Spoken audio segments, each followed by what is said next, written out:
Hey everybody, what's going on? I know there's stuff on the bed everywhere. It's strewn everywhere. Don't worry about it. That is in the past. We're not in the past anymore. We're in the future. We're in the here and now. Look upon me. Don't worry about the stuff behind me. Don't even think about it. Don't even register it on a mental plane. I am here. Look upon me. Not that, this. Not that, this. Look upon me as if I was your bozo Jesus, here to come to claim the sins and tithes upon your souls. Anyway. So, let's get down to business to defeat some more Patreon requests. And this one comes from Gordon Rajani, who, in the spirit of the anniversary of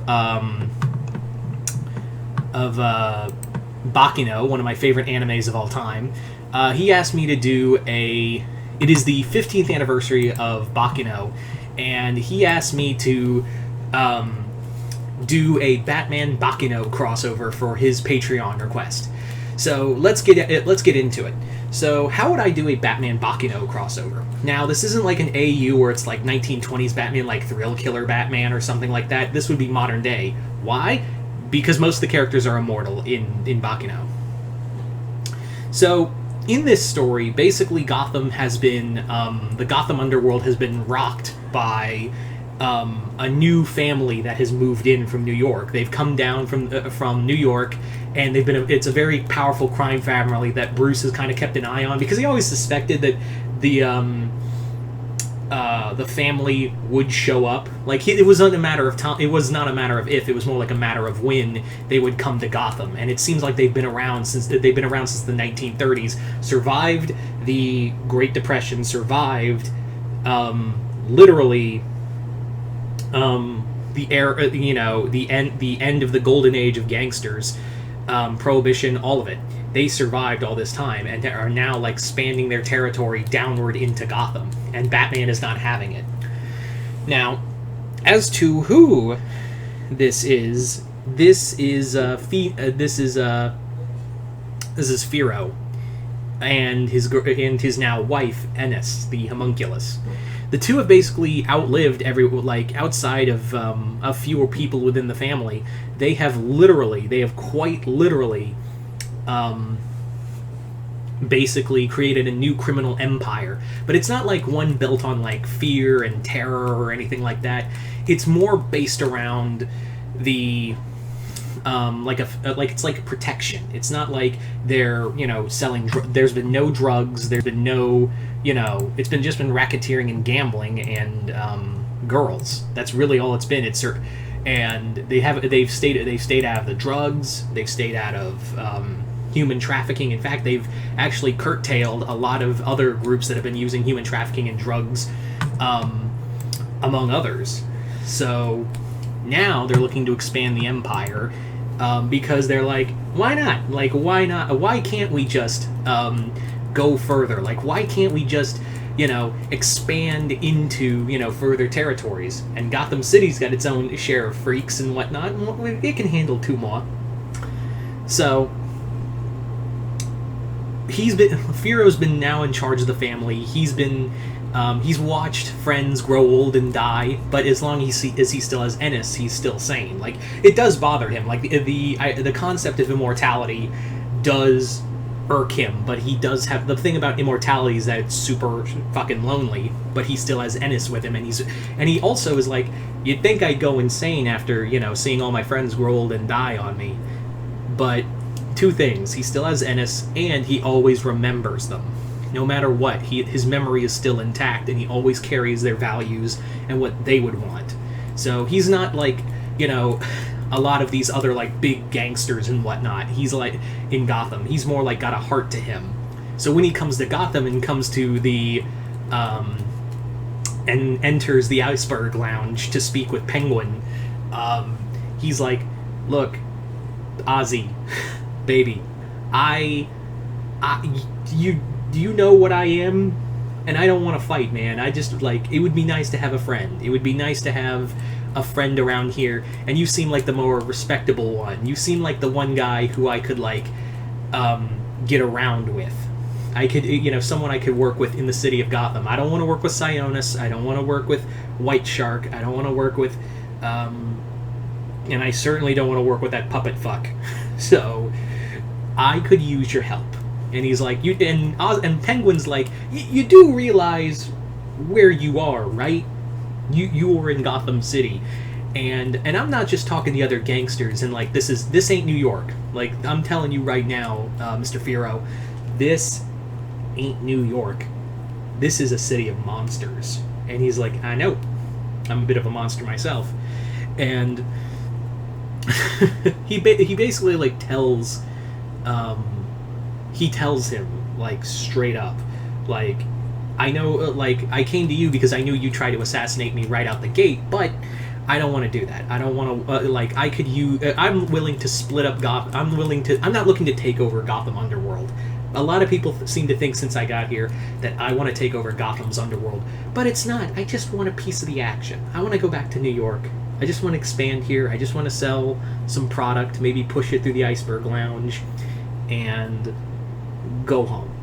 That's it.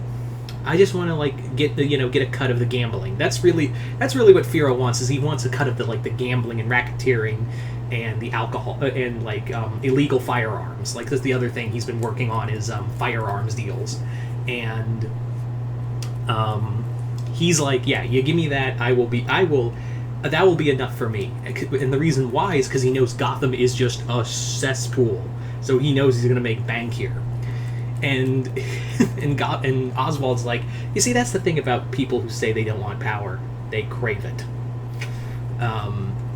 And he's like, it's not just me you have to worry about. It's not just, everyone else. And he goes, the Bat?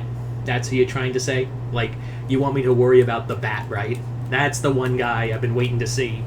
And sure enough, Batman comes crashing through the Iceberg Lounge window just to speak to Firo. And he's like, I think you and I should have a talk. And he's like, there you are, Bats.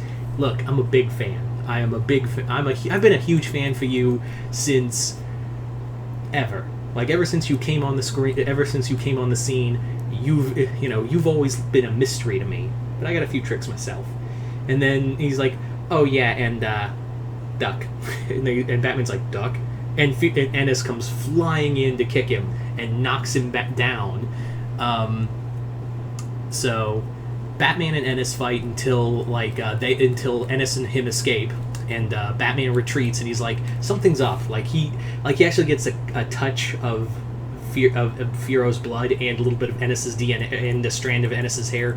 He goes back to the Batcave, analyzes it, and makes the discovery that there are one of them isn't human. Neither of them really are. So he basically discovers Firo is immortal, and Ennis is not human at all. So he's like, that's how they've managed to keep their empire going. Like, he's more or less been playing this. He's been doing this whole thing for he's been doing this because he's immortal. Meanwhile, Firo's like back at his little hideout in Gotham, and he's like, man, we gotta keep, Batman's everything they say he is. I wonder what it would be like if he had his own, if we brought some friends in to help. And who are those friends? Isaac and Miriam. Literally, Ennis gives them a call because those two Budinskis spent 70 years without realizing they were immortal. And essentially, they go in to steal from Wayne Industries. They literally break into Wayne Industries and steal $40,000 of technology and get out of there. And they're like, and they were dressed as cowboys? How Gordon's just not having it. Like, Gordon is just awestruck at just the sheer amount of what the fuckery is going on. It's like, let me get this straight. Two people dressed as cowboys successfully broke into the most state-of-the-art security system on the planet and walked out with $40,000 of stuff. And he's like, yeah. And of course, Firo did give a little fuck you to Bruce Wayne. He sells all the stuff to LexCorp. He illegally sells it to LexCorp just to make a little money. But anyway, so by the end of it, it's Batman and him. It's not so much like he wants to kill Batman. It's more like, I get it. You're a guy who's trying to protect his city and protect his family. I'm a family man myself. Ennis and I adopted a lot of kids because of Ennis not being human. She can't have children, so they've been adopting children throughout times who are mortal, and they've grown up and had families. So, so he's like, look, I get it. You're a family man. You're trying to protect your city, and I get it. I don't want a war with the Batman. War with Black Mask, maybe. War with Joker, absolutely not. War with you, that ain't in the cards. So after realizing that it was too much to handle, he just decides, fuck it, I'm going home.